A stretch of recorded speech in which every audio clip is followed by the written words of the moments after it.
O que está acontecendo no Brasil, eu tenho feito isso como uma metáfora, mas com uma comparação que eu acho adequada, é uma ruptura aqui, na ruptura do Estado Democrático de Direito. O golpe que está sendo dado nesse país é um desastre continuado. Fora Temer. Né? E outros mais. Né? Outros mais. Nós estamos dizendo que ele não está sozinho. Né? Então, não é só tirar o Temer. É tirar essa estrutura que, inclusive, estava dentro do nosso próprio governo. Ele, inclusive, estava dentro do nosso próprio governo. Né? O desastre é continuado. E é muito mais o prejuízo. Quem são os ribeirinhos, as pessoas, quantas vidas nós vamos perder nesse processo, né? Quanta fome vai aumentar nessa ação. Ou seja, é uma situação de um prejuízo enorme. Nós já estamos vendo aqui o PA, né, no desenvolvimento agrário, no desenvolvimento social, na saúde, na educação. A única coisa que não está comprometida é o sistema financeiro, o sistema de dívida. Esse é intocado. E nesse não há prejuízo. Aliás, tem que reduzir os gastos, tem que congelar todos os eventuais ganhos desse país na área social por 20 anos para atender aos interesses e para dar confiança ao sistema de dívida e ao sistema financeiro. Diante disso, nós precisamos de compreender também o tamanho do nosso desafio. Nós não podemos ser espectadores dessa história. A outra questão que eu tenho colocado muito é que no país de futebol, na realidade tem outras variáveis do esporte, mas o país de futebol é muito apropriado para nós pensarmos nesse tempo, até para fazermos a diferenciação na política, porque no futebol normalmente nós somos espectadores, a imensa maioria. Né? Vamos para as arquibancadas e nas arquibancadas a gente fala do juiz, dos jogadores, mas o que a gente pode fazer? Muito pouco. Na política, nós não podemos ser espectadores.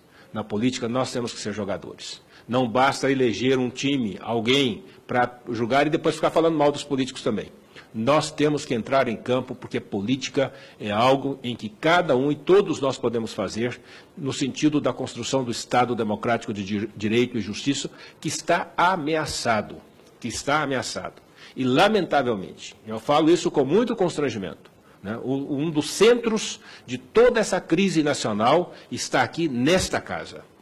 Apodrecida, acanhada, acovardada, diminuída, com linguajar que nos leva a um imenso constrangimento. Porque o que se vê mais aqui nesta casa é falar mal uns dos outros do que focar nas questões fundamentais de Estado, nos desafios que nós temos que enfrentar. Então, esta também é uma situação gravíssima.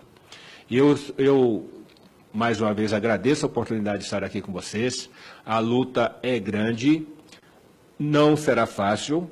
Eu não tenho muitas esperanças de que retorne a nossa presidente, mas também não tenho uma desesperança que ela não retorne. Eu acho que há uma possibilidade concreta dela retornar.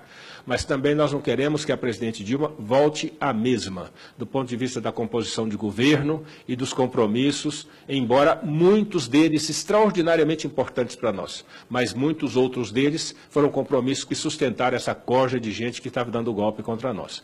Então nós precisamos de voltar pensando no Brasil como uma nação soberana, né, próspera e verdadeiramente solidária. Por último, eu quero dizer, porque nós estamos tratando aqui de segurança alimentar e combate à fome, né, da qualidade dos alimentos, eu não posso deixar de lembrar, né, talvez a mais importante frase do presidente Lula quando tomou posse, no discurso de posse, que dizia ele lá que ele se sentiria realizado se, ao final do seu governo, todos os brasileiros tivessem a oportunidade de, pelo menos, ter 3 refeições por dia. Eu acho que este papel ele cumpriu de maneira fantástica. Foi uma verdadeira revolução no Brasil, de nós termos, em 10 anos, ter tirado o Brasil do mapa da fome, onde, inclusive numa reportagem da Rede Globo, estava lá, dito pela Fátima Bernardes, então âncora dessa reportagem, dizendo, isso em torno de 2002, 2001, 2002, ela dizia lá naquela época, numa das suas frases finais da reportagem, ela dizia lá,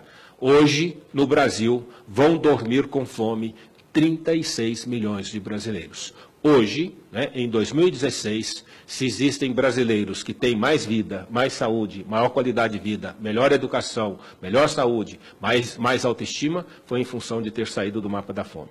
Então, pelo menos este é um grande motivo de orgulho e justifica nós defendermos com todos os problemas que existem e eventuais erros que não deveriam existir, mas dizer que, apesar de tudo, o nosso governo fez uma transformação extraordinária na história desse Brasil.